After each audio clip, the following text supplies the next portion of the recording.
Hello guys, welcome back to our channel जेथी online classes.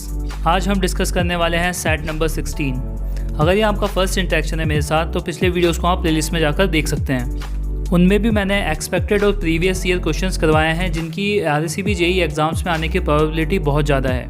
तो अपनी प्रिपरेशन को बूस्ट करने के लिए सब्सक्राइब बटन को प्रेस कर दीजिए और अपने फ्रेंड्स के साथ शेयर भी कर दीजिएगा। तो चलिए शुरू करते हैं।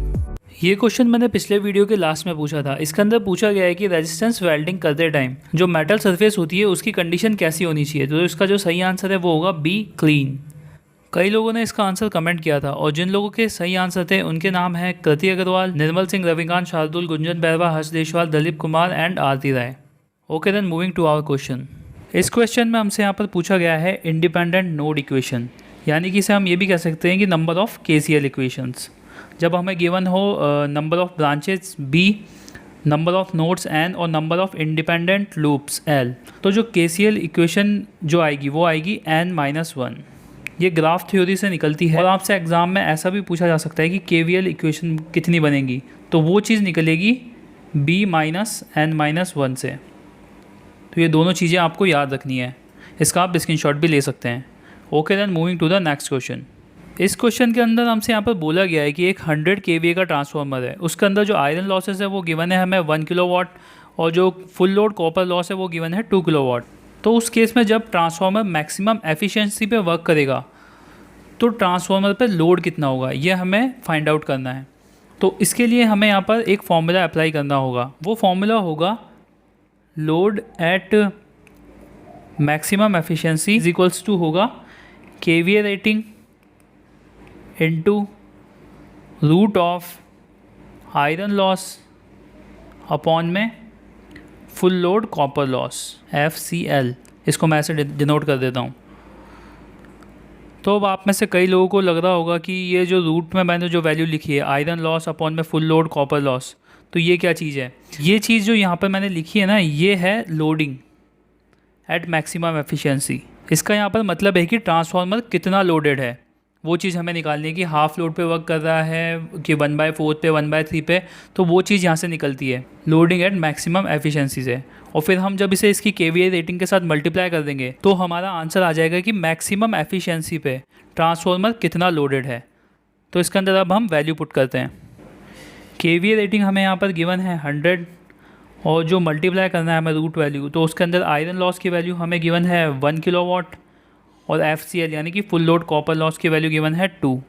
जब इसको सॉल्व करेंगे तो इसका जो आंसर निकल के आएगा वो निकल के आएगा 70.7 kVA होगा। तो इसका जो सही आंसर होगा वो होगा B। आई होप आप सभी को ये क्वेश्चन समझ में आया होगा। अगर फिर भी आपका कोई डाउट है तो आप उसे कमेंट सेक्शन के अंदर पूछ सकते हैं। Okay then, moving to the next question. और इस वीडियो को जितना हो सके अपने फ्रेंड्स के साथ भी शेयर कीजिएगा क्योंकि इससे इनकरेजमेंट मिलती है आगे अच्छे वीडियोस बनाने के लिए। क्वेश्चन के अंदर हमसे यहाँ पर पूछा गया है कि सुपरपोजिशन थ्योरम इनमें से किसके लिए एप्लीकेबल नहीं है। जैसा कि आप देख सकते हैं ये आपके सामने स्टेटमेंट है सुपरपोजिशन थ्योरम का। इसके अंदर बोला गया है कि एक लीनियर बाईडायरेक्शनल एलिमेंट सर्किट के अंदर जब भी हमें रेस्पॉन्स कैलकुलेट करना होता है, यानी कि आउटपुट में जो भी हमसे करंट या वोल्टेज जो भी पूछा गया है तो उसे जब हमें कैलकुलेट करना होता है तो हम एक इंडिविजुअल सोर्स को लेते हैं। जैसा कि आप इस डायग्राम के अंदर देख सकते हैं, जैसा मान लीजिए हमें गिवन है एक वोल्टेज सोर्स गिवन है और एक करंट सोर्स गिवन है क्वेश्चन के अंदर, और हमसे यहाँ पर पूछा गया है करंट की वैल्यू इस रजिस्टर के अंदर। तो अब हमें इसको कैसे कैलकुलेट करते हैं कि पहले हम वोल्टेज सोर्स को ले लेंगे तो इसको इसके इंटरनल रेजिस्टेंस से रिप्लेस कर देंगे और फिर जब हम करंट सोर्स के थ्रू इसमें करंट निकालेंगे तब उस केस में हम वोल्टेज सोर्स को कर देंगे इंटरनल रेजिस्टेंस से रिप्लेस और फिर बाद में दोनों को ऐड करके इसकी वैल्यू निकाल देंगे। पर ये जो चीज़ हम अप्लाई करते हैं ये अप्लाई होती है लीनियर क्वांटिटीज़ के लिए, और जो पावर का फॉर्मूला होता है वो इक्वल्स टू होता है I²R, और ये एक लीनियर क्वांटिटी नहीं है तो इसलिए पावर की कैलकुलेशन हम नहीं कर सकते सुपरपोजिशन थ्योरम से। आई होप आप सभी को समझ में आया होगा। Okay then, moving to the next question. इस क्वेश्चन के अंदर हमसे यहाँ पर पूछा गया है कि एक नैंड गेट के अंदर जब हमें 3 इनपुट्स गिवन हो तो उस केस में नंबर ऑफ एंट्रीज कितनी आएगी ट्रुथ टेबल के अंदर। जैसा कि आप फिगर के अंदर देख सकते हैं कुछ इस टाइप की होती है ट्रुथ टेबल, आप सभी ने ये चीज़ पढ़ी होगी। तो उस केस में कितने कॉम्बिनेशंस बन सकते हैं जब हम 3 इनपुट्स देंगे, तो उसके लिए एक फॉर्मूला होता है, वो होता है y = 2⁻n। यहाँ पर y क्या होता है, y होती है नंबर ऑफ़ एंट्रीज़ और जो n होता है वो होता है नंबर ऑफ़ इनपुट्स।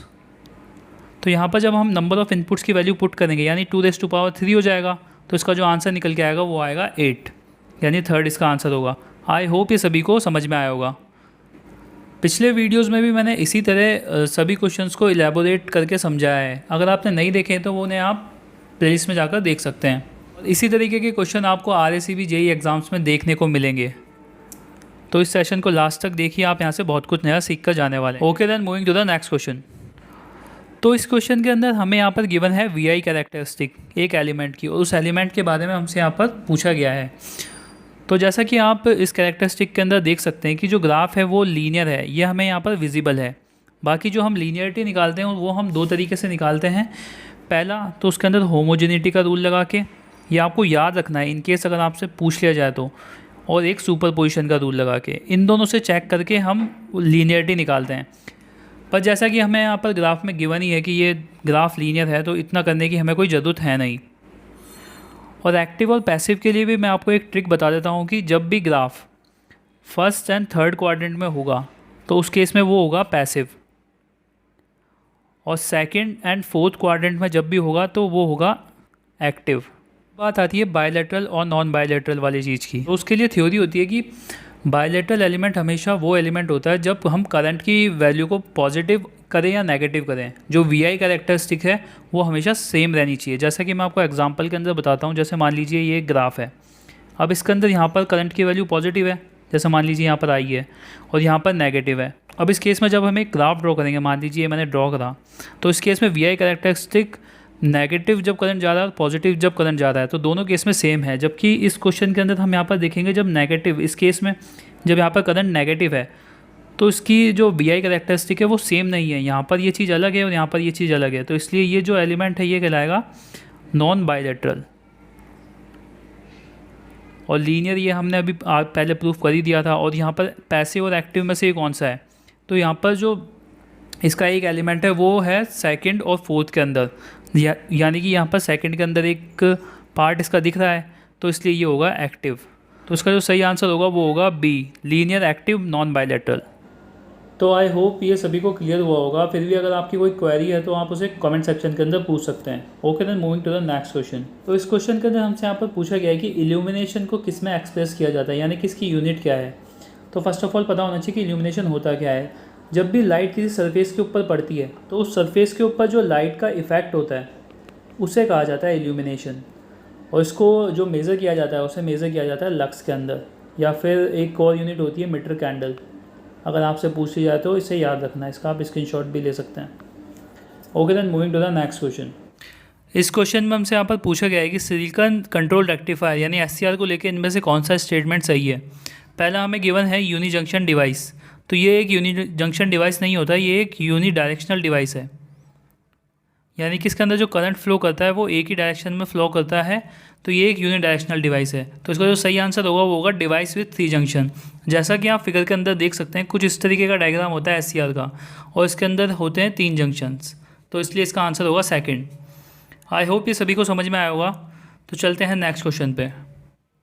इस क्वेश्चन में हमसे यहाँ पर पूछा गया है कि जो लैच है वो किसे लेकर सेंसिटिव होता है, यानी किस पे ये वर्क करता है। तो लैच यहाँ पे क्या होता है कि एक इलेक्ट्रॉनिक लॉजिकल सर्किट होता है, या इसे आप ये भी बोल सकते हैं कि एक मेमोरी ब्लॉक एलिमेंट होता है। इसके अंदर जब भी आउटपुट चाहिए होता है तो ये इनपुट को उतनी देर के लिए इनेबल कर देता है। तो ये किस पे वर्क करता है, तो इसका जो सही आंसर है वो होगा first, both level and edge. यहाँ पर लेवल और एज कहने का मतलब है क्लॉक लेवल और क्लॉक एज। तो यहाँ पर जब भी क्लॉक लेवल हाई हो जाता है तो उस केस के अंदर ये इनपुट को अप्लाई कर देता है, उससे हमें आउटपुट मिल जाता है, और अदरवाइज़ हमें आउटपुट नहीं मिलता है। आई होप आप सभी को ये समझ में आया होगा। तो चलिए नेक्स्ट क्वेश्चन पे चलते हैं। इस क्वेश्चन के अंदर हमसे यहाँ पर बोला गया है कि एक शंट रिएक्टर है 100 MVAR का, जो ऑपरेट कर रहा है 98% ऑफ रेटेड वोल्टेज पे और 96% ऑफ रेटेड फ्रीक्वेंसी पे। तो उसकी रिएक्टिव पावर वो कितनी अब्जॉर्ब करेगा रिएक्टर के अंदर, वो हमें बताना है। तो रिएक्टिव पावर का जो फॉर्मूला होता है वो होता है Q = V²/XL। यहाँ पर जो XL होता है उसे हम लिख सकते हैं 2πfL। अब जो Q की वैल्यू है वो सिर्फ V और F पे डिपेंड है, क्योंकि L तो इसके अंदर कांस्टेंट है और 2π वैसे ही कांस्टेंट होता है। तो यहाँ पर हम लिख सकते हैं Q2/Q1 = V2² V1 का whole square into F1 upon में F2। ये चीज़ हम यहाँ पर लिख सकते हैं। अब यहाँ पर जो हमें क्वेश्चन के अंदर वैल्यूज़ गिवन है उन्हें इसमें सिंपली पुट करना है। यहाँ पर हमें वैल्यू निकालनी है Q2 की। तो Q2 की वैल्यू निकालने के लिए अब यहाँ पर हमें गिवन है 98% रेटेड वोल्टेज का, यानी कि जो V2 की वैल्यू है वो 98% है V1 के। तो यहाँ पर हम लिख सकते हैं 0.98 इंटू V1 अपॉन में V1।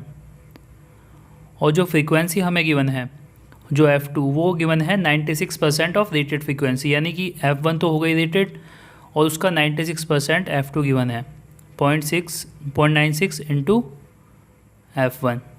इसे हम यहाँ पर लिख सकते हैं और इसे मल्टीप्लाई करना होगा यहाँ पर Q1 से, और Q1 हमें क्वेश्चन के अंदर गिवन है 100 MVAR। तो यहाँ पर सिंपली हम इसे 100 पुट कर देते हैं, MVAR हम यूनिट को बाद में ले लेंगे। तो इसको जब सॉल्व करेंगे तो V1 से V1 F1 से F1 कट जाएंगे और जो सॉल्व होके जो आंसर आएगा वो आएगा 100.042 MVAR। तो इसलिए जो इसका सही आंसर होगा वो होगा 4th 100.04 MVAR। आई होप ये सभी को समझ में आया होगा। फिर भी अगर आपको कोई डाउट हो तो आप कमेंट सेक्शन के अंदर पूछ सकते हैं। Okay, now moving to the next question. इस क्वेश्चन के अंदर हमसे यहाँ पर पूछा गया है कि हॉट वायर इंस्ट्रूमेंट के अंदर जो सेंसिंग वायर होता है वो कौन से मटेरियल का बना हुआ होता है। तो हॉट वायर इंस्ट्रूमेंट वर्क करते हैं प्रिंसिपल पे expansion of the wire due to heat, यानी कि हीट होने की वजह से वायर एक्सपेंड करता है, उस प्रिंसिपल पे ये वर्क करते हैं। इसके अंदर जो मटेरियल यूज़ होता है वो होता है प्लैटिनम इरिडियम। इसके पीछे कारण ये है क्योंकि ये हाई टेम्परेचर जैसे कि 300 डिग्री पे भी विथ स्टैंड कर जाता है, यानी कि 300 डिग्री पे भी ये टिक जाता है बिना ऑक्सीडाइज्ड हुए। तो इसलिए प्लैटिनम इरिडियम वायर लिया जाता है। आई होप ये सभी को समझ में आया होगा। Okay, now moving to the next question. इस क्वेश्चन में हमसे यहाँ पर पूछा गया है कि किन कारणों की वजह से एक्सेसिव बैंडविड्थ यूज़ नहीं होती कंट्रोल सिस्टम के अंदर, मतलब हम उसे यूज़ क्यों नहीं करते। तो उसके पीछे कारण ये है कि जो नॉइज़ पावर होती है वो इवनली डिस्ट्रीब्यूटेड होती है सभी RF एंड माइक्रोवेव फ्रीक्वेंसीज़ पे, और इस नॉइज़ पावर को बोला जाता है वाइट नॉइज़। गैस आपने कहीं तो ये वर्ड सुना होगा। और जो पावर स्पेक्ट्रल डेंसिटी होती है वाइट नॉइज़ की वो कांस्टेंट होती है ओवरऑल फ्रीक्वेंसीज़ पे। तो अगर आप बैंडविड्थ को ज़्यादा लेंगे तो उस केस में आपको नॉइज़ भी ज़्यादा मिलेगी। तो इस वजह से हम एक्सेसिव बैंडविड्थ का यूज़ नहीं करते हैं। तो इसका जो सही आंसर है वो होगा 3rd, noise is proportional to the bandwidth. I hope ये सभी को समझ में आया होगा। Okay, now moving to the next question. इस क्वेश्चन के अंदर हमसे यहाँ पर पूछा गया है कि एक सिंक्रोनस मोटर कनेक्टेड है एक इनफाइनाइट बस बार से एट लैगिंग पावर फैक्टर। अगर अब हम उसका एक्साइटेशन इंक्रीज़ करेंगे तो इनमें से कौन सी वैल्यू इंक्रीज़ होगी। तो एक होता है वी कर्व और एक होता है इन्वर्टेड वी कर्व। जो वी कर्व होता है वो होता है IA एंड IF के बीच में, और जो इन्वर्टेड वी कर्व होता है वो होता है IF और पावर फैक्टर के बीच में। और यहाँ पर जो ये ग्राफ होता है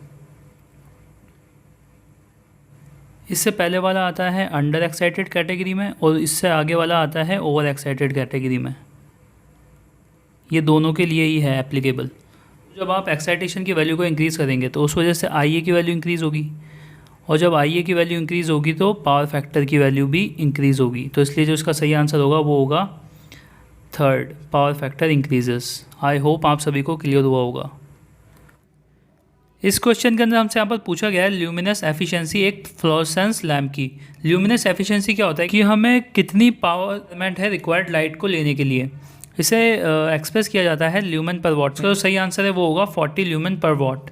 ये इसका सही आंसर होगा। तो इसका आप स्क्रीनशॉट ले लीजिएगा आगे याद रखने के लिए। Okay, then moving to the next question. इस क्वेश्चन के अंदर हमसे यहाँ पर पूछा गया है कि ऑल्टरनेटर के अंदर जो आर्मेचर रिएक्शन होता है उसे हम किसके इक्विवेलेंट शो कर सकते हैं। तो जो आर्मेचर रिएक्शन होता है उसका कहने का मतलब होता है कि आर्मेचर का रिएक्शन किसके ऊपर, स्टेटर की मैग्नेटिक फील्ड के ऊपर, यानी कि आर्मेचर के अंदर जो मैग्नेटिक फील्ड प्रोड्यूस होती है वो अफेक्ट करती है स्टेटर की मैग्नेटिक फील्ड को। तो उस वजह से होता क्या है कि generated EMF of the alternator कम हो जाता है। तो उसे हम शो करते हैं as a inductive drop in a fictitious reactance. तो इसलिए जो इसका सही आंसर होगा वो होगा A, यानी कि हम उसे एज अ रिएक्टेंस ट्रीट करते हैं। Okay, then moving to the next question. इस क्वेश्चन के अंदर हमसे यहाँ पर पूछा गया है कि रीजनरेटिव ब्रेकिंग के केस में मोटर एनर्जी जो प्रोड्यूस होती है वो डिसिपेट हो जाती है या फिर रिटर्न हो जाती है सप्लाई मेंस के पास। तो इसका जो सही आंसर होगा वो होगा C, return to the supply mains. और वहाँ पर ये स्टोर होके इसे दोबारा से रीयूज़ कर लिया जाता है रीजनरेटिव ब्रेकिंग के केस में। तो आई होप आप सभी को समझ में आया होगा। Moving to the next question. इस क्वेश्चन के अंदर हमसे यहाँ पर पूछा गया है कि प्लगिंग के केस में डीसी शंट मोटर में रेजिस्टेंस जो इंसर्ट किया जाता है आर्मेचर सर्किट के अंदर, उसके पीछे कारण क्या है। तो प्लगिंग भी एक टाइप की ब्रेकिंग ही है जिसके अंदर हम टर्मिनल्स चेंज कर देते हैं। तो होता क्या है कि जो रेजिस्टेंस ऐड किया जाता है वो ऐड किया जाता है आर्मेचर करंट को लिमिट करने के लिए। तो इसका आंसर जो होगा वो होगा C. Okay then moving to the next question. इस क्वेश्चन के अंदर हमसे यहाँ पर पूछा गया है कि डाइवर्सिटी फैक्टर की वैल्यू एक पावर सिस्टम के अंदर यूनिटी के बराबर होती है, कम होती है या उससे ज़्यादा होती है। तो डाइवर्सिटी फैक्टर का फॉर्मूला होता है sum of all maximum demand upon में maximum demand of the system. तो इस केस में जब sum of all maximum demand होगी वो तो हमेशा ज़्यादा ही होगी ना maximum demand of the system से। तो इसलिए जो डाइवर्सिटी फैक्टर की वैल्यू होगी वो हमेशा एक से ज़्यादा होगी, यानी यूनिटी से ज़्यादा होगी। तो इसका जो सही आंसर है वो होगा C, always more than unity. I hope ये सेशन सभी को काफ़ी अच्छा लगा होगा। और ये है आपके लिए आज का क्वेश्चन। इसके अंदर पूछा गया है कि internal resistance of ideal voltage source कितना होगा, 0, इनफाइनाइट, फाइनाइट या 100 ओम। इसका आंसर आपको करना है कमेंट। अगर आप भी अपना नेम फीचर करवाना चाहते हैं नेक्स्ट सेशन के अंदर तो आपको इसका आंसर देना होगा कमेंट सेक्शन के अंदर। आई होप इस सेशन से आपको काफ़ी कुछ सीखने को मिला होगा और इसी तरह आगे भी नॉलेज गेन करने के लिए हमारे चैनल को सब्सक्राइब कर दीजिएगा और अपने फ्रेंड्स के साथ ज़रूर शेयर कर दीजिएगा। लाइक करना बिल्कुल भी मत भूलिएगा हमें ऐसे इनक्रेज करने के लिए आगे वीडियोज़ बनाने के लिए। Thank you for listening.